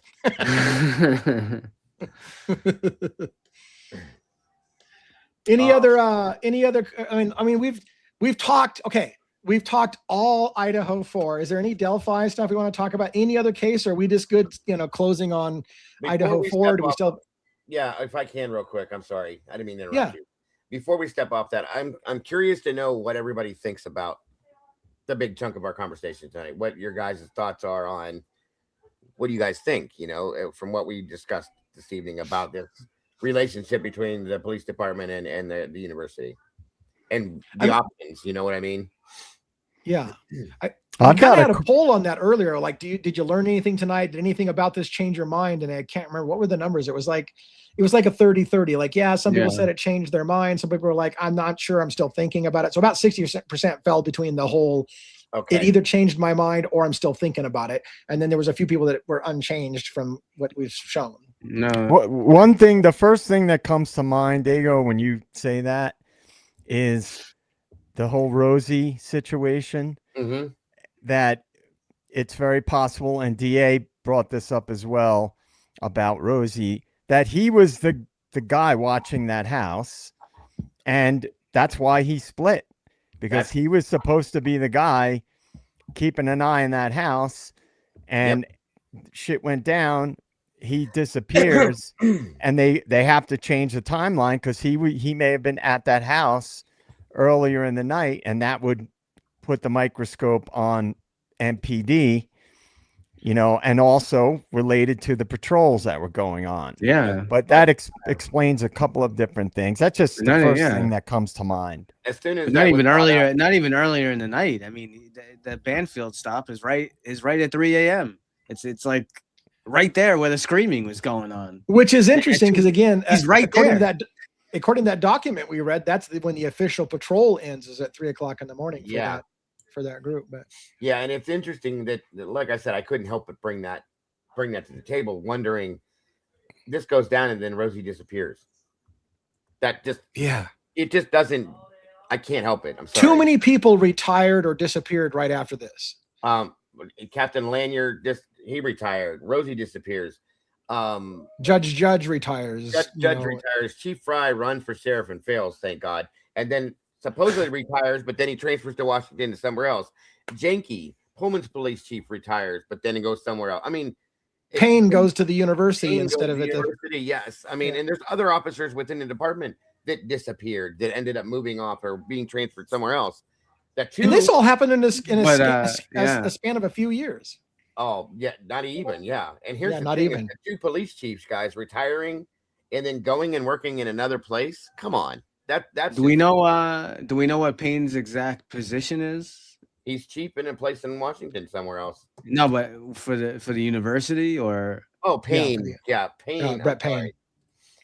Because the way someone said Payne moved to a non-security position, so not okay, because I'd say like working for the university with the way this town or city seems to be set up, working for the university seems like higher on the totem pole than working at the police department. I heard a couple different options. I heard that he was running security for the campus now, and something else I can't remember, but it's some kind of he's in charge of something. I know that much. Mm-hmm. Yeah, Fry is in West Richland, which is near and dear to I grew up in the Tri-Cities, so West Richland, that's like my hometown. Like I should go visit him. Yeah. Yeah, that's quite interesting that I'm gonna retire, run for sheriff, I failed, and now I'm gonna be a chief again.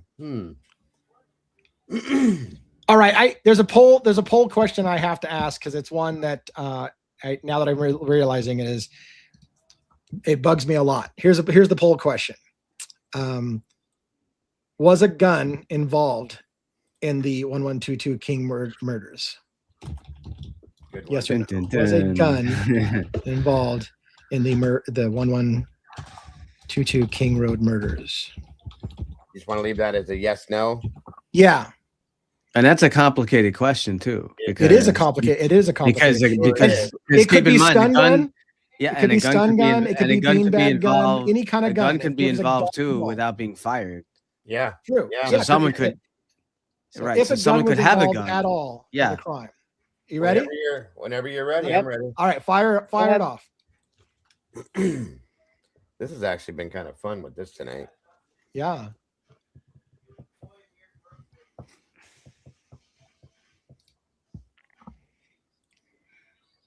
Ooh. Wow. It. You guys know what I voted. I know what you guys think now. You voted for snowballs. That's a big. Yep. Mine's. I got 92% over here. Gun was involved. I got 90-10. Wow. Yeah, I got 91-9. So we're 92-8, 91-9. Yeah. You guys are some serious thinkers, and I respect that, all of you. And what was you saying, Joe? What did you see? I said you guys know what I Yeah. voted Yeah, on that. definitely. Now just to clarify, I never said that it was just a gun was used and that's it. I believe that there was, in some capacity, a firearm used in the committing of these crimes. Yeah. I have one I want to put up real quick. Hold on here. All right. We're gonna be going all night. Polls till the sun comes up. I'm like a toddler who just discovered my wee wee.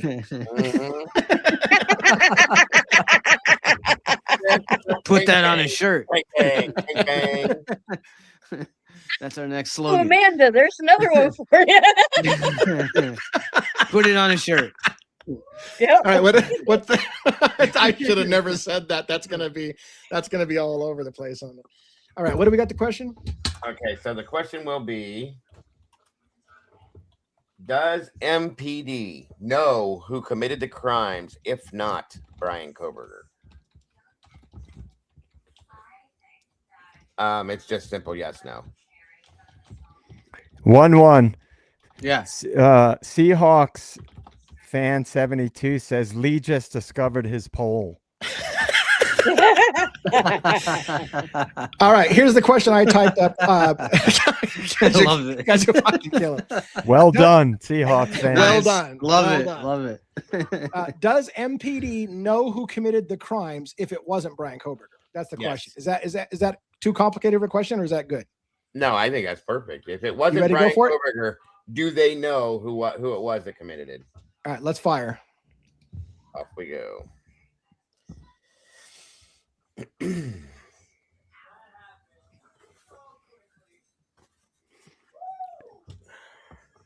They definitely know. They had. Yeah, I know. It explains so much of why Yeah. things weren't questioned, and why things weren't tested, and why a narrative was given. Oh, wow. We're 93.7, 92.8, 93.7. Wow. I got 98.2. Wow, even better on your side. Wow. Yes. Good job, guys. Wow. Hey, I think that's a good place to wrap up. We've done a super big night of polls, and I think it was fun. I think it's a great way to end the evening. I was gonna go enjoy my Seahawk game, but I'll probably watch it anyways. I want to see how they look. I want to see how their final game looked going into the playoffs. So for those who don't know, of course, I'm a Mariner fan. I'm a Seahawk fan. I'm a local, all the Seattle teams fan, Kraken fan, all those things. So I'm glad to hear that. I knew the Seahawks were already going to the playoffs. Now I know that they've got the first place position. I think maybe in the entire NFL, but it's certainly on the NFC side. So it gives them a bye and all those things, and home field advantage to the playoffs. So super, super cool. All right, everybody. It'd be nice to see somebody different in the Super Bowl. I'll say that much for a change. Yeah. So let's go around the horn from 1-1, Robin, Joe, and Dago, and then I'll sign off. So 1-1, do you got anything to say on the way out? Thanks everyone for coming out. Make sure you subscribe. Both channels, Dago and to Devil's Advocates. We're having great discussions and this whatever you want to call it, teamwork, collaboration. It's we're loving this collaboration with Dago's group has been amazing. It really has. I only wish I had known about your channel, a long time ago prior, yeah, I wish we would have done that sooner. But it's never too late. Right. Never too late. So this is a great thing. And let's keep fighting for the truth. And thanks everyone for coming out. Excellent. Here. Thank you, Robin.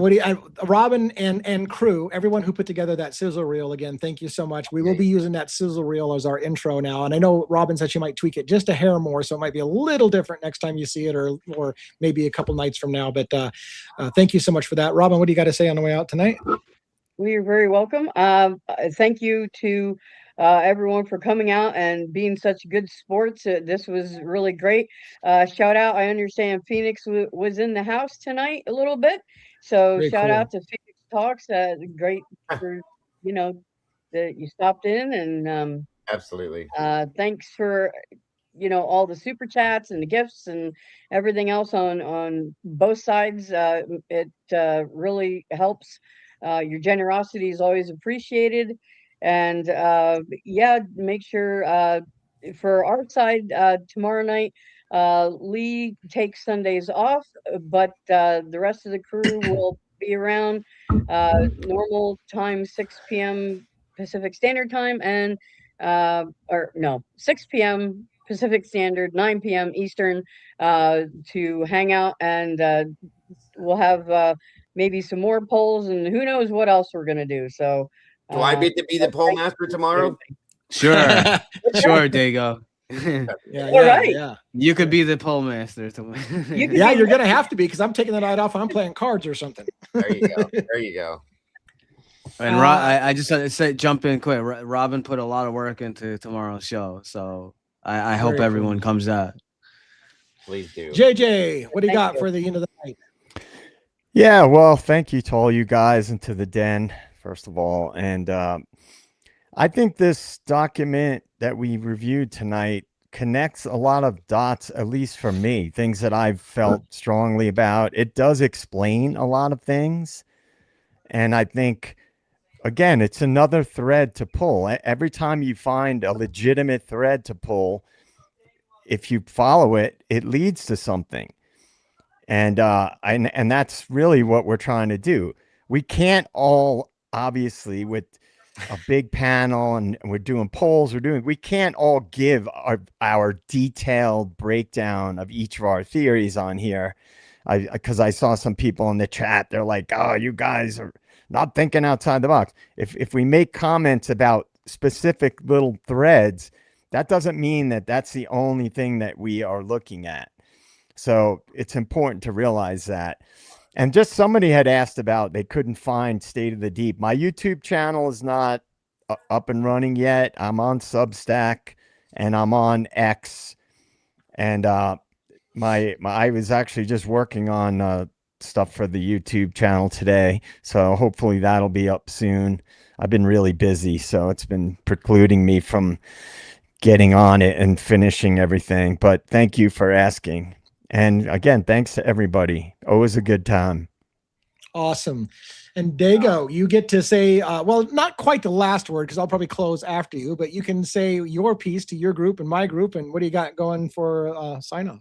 First off, I want to thank everybody for being here, from the cafe to the Devil's Den, all of you guys. What do we call it? Devil balls, or whatever you guys want to call it. I appreciate all you guys. Yeah, whatever it is. I really, really appreciate all you guys coming together like this. It's absolutely amazing. It means everything in the world to all of us, I can tell you right now. And I love seeing how all of you guys meld and mesh together. It's so amazing. I want to say that I absolutely adore every person up here on this panel with me at this point. I'm grateful that we've done this to a level I can't even explain. And I think this is just going to get better and better every time. So thank you all very much for being here and supporting all of us on both sides of the fence. And I appreciate everybody being respectful to each other. That's a big thing for me, because everybody has different opinions and thoughts and feelings, guys. And being respectful and treating each other as you would want to be treated yourself is very important to me. So thank you all for that. Again, I want to thank Lee, 11, Robin, and Joe for having me here again. It's an honor every time to be here, and I'm looking forward to the next time. And the rest of you guys know how much I absolutely adore you. I say this on my shows, and I hope it's not mine that I say it here, but don't forget to love yourselves and love each other, folks, and don't change the thing. You guys are the beautiful people. Thank you so much for that. And I want to say again, I think we found some magic in this panel format that we've got going. We've got diverse personalities that bring different things to the show. All of us are deep thinkers, critical thinkers. We lead good discussions and we ask good discussions. We have vibrant communities. I think this is a really, really special thing. So make sure you continue to follow and support this. We had a pretty record night. This was a huge night for us for viewership on both sides. And so it was very special. I'm glad that we got to spend this time together. Again, tomorrow night, they'll be going without me, but I think Dago might join. You're going to join them on the panel tomorrow night without me? As far as I know right now, yeah. Perfect. So Dago and crew and 1-1 and Robin, the 1-1 and Robin have organized the whole thing. So they'll be on top and they have a whole thing. And I just let them do their own thing. Like sometimes we have discussions like, are you guys turning this into a whole fucking thing that's not even my thing? But I try to just look away. I look away. Taking over. Let them do their thing. So thank you, everybody. Have a great night. We'll see you again. You'll see the group tomorrow night, and then you'll see me back on Monday night. I think actually Monday night I'm going to be going with Birdie Bombshells on my normal every other Monday thing. That's probably the plan. So I may not be back on my own show until Tuesday night. So anyways, thanks everybody for coming. Have a great one. Good night, everybody. Good night. Love to everybody. God bless. Thank you.